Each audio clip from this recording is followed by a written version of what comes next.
One British security and defense analyst said that Russian troops targeting civilians in Ukraine is a war crime unless they can prove military logic.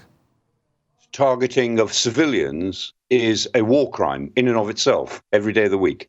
So unless somebody can provide a military logic why civilians are targeted, then that is a straight war crime. And civilians who appear to have had their hands tied behind their back and were shot, there's no strategic rationale for that whatsoever. What it reflects is probably the activities of the Rosgvardia, who are the internal police, or like the Gestapo, who moved in with the Russian troops and were rounding people up according to lists. And so some of these killings might have been as examples to the villagers or revenge, but a lot of it, one suspects, is troops out of control. Because Russian troops famously have a very low level of NCOs, the sergeants, the corporals, the sergeant majors, the non-commissioned officers who are there to keep the troops in order and are there to lead their troops and keep their battle skills ready, their drills and skills, as they call it, and their behavior. Those are the people who are in control of the behavior of young soldiers on the ground. And that core of NCOs in the Russian army, as it was in the Red Army, is very, very weak.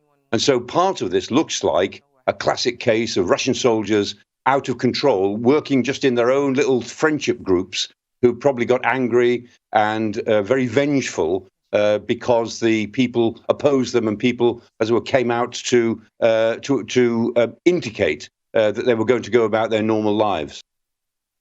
And for more, we can cross live to London and join RI's Chief Correspondent, John Cookson, who will just return from reporting in Ukraine. John, I want to say thank you for joining us today here on Newsday. Now let's talk about the growing evidence of shocking atrocities near Kiev. Mass graves and bodies strewn on the streets of Bucha. Tell us more. Yeah, well, images are disturbing, harrowing, hideous images emerging from the town of Bucha. And my guess is that this is frankly just the beginning. Liberated towns north of Kiev are being opened up to journalists, and I'm sure we're going to hear more and more of this kind of brutality. The cruelty of the Russians was just absolutely staggering, and it just begs belief that humanity can actually carry out these acts. I mean, most of the people who have been killed are probably elderly, infirm. Some children, I understand, were shot and executed in other ways and shoved into mass graves.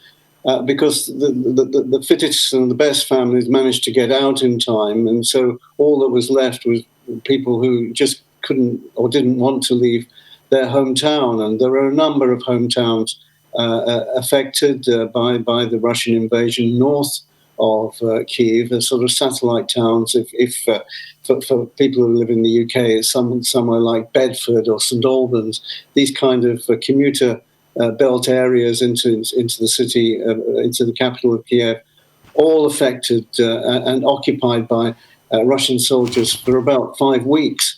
And war crimes, you mentioned, there in the intro, and clearly, war crimes have been committed, and evidence is being collected. And unfortunately for the victims and their families, that evidence is there and it's plain for all to see. And who knows that perhaps in the weeks and months and even years to come, those who are responsible will actually be brought to book. Well, yet Russia is denying all responsibility and claiming that the pictures are staged. What do you make of this?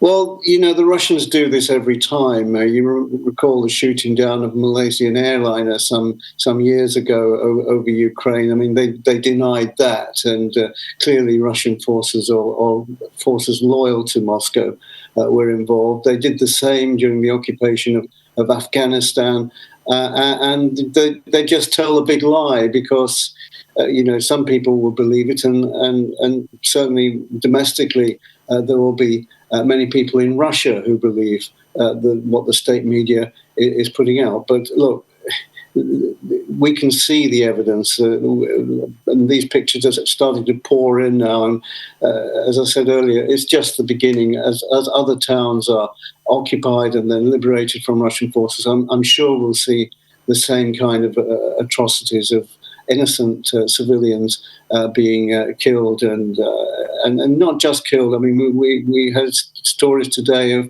of mass rape and some hideous acts of barbarity against civilians in some of these towns. And unfortunately, this is a war of attrition now, and there were attacks in the south and in the east today of Ukraine by Russian forces, and we're going to see a repetition of these hideous images for a long time to come, I'm sure.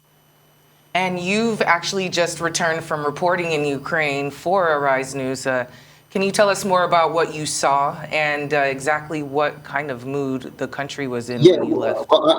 I can relate directly to a war crime. 2 weeks ago, I interviewed a young man. He was just 13 years old. His name was Vladimir, and he and his family were trying to flee Kiev, north of Kiev, and they were ordered out of their car, the family were, and his father was shot in front of him. His 6-year-old cousin was shot in front of him.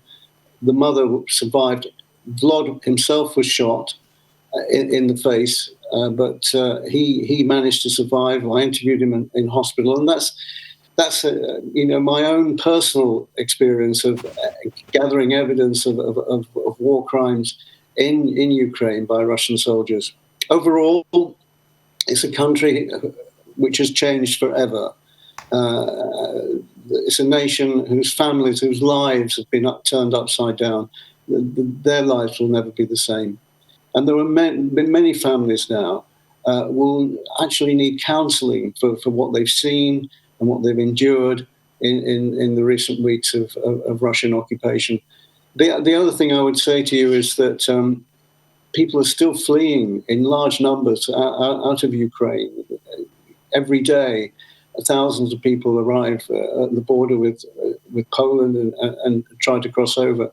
And I crossed over with them 3 or 4 days ago now, and the whole experience is absolutely horrendous. It takes hours, many hours, to cross to freedom, and going through lots of passport checks and luggage checks and all of that. And no, it's a country for many people there, their lives will never actually be the same again. All right, John, we want to say welcome back. We are glad you're safe, and we'll catch up with you next time.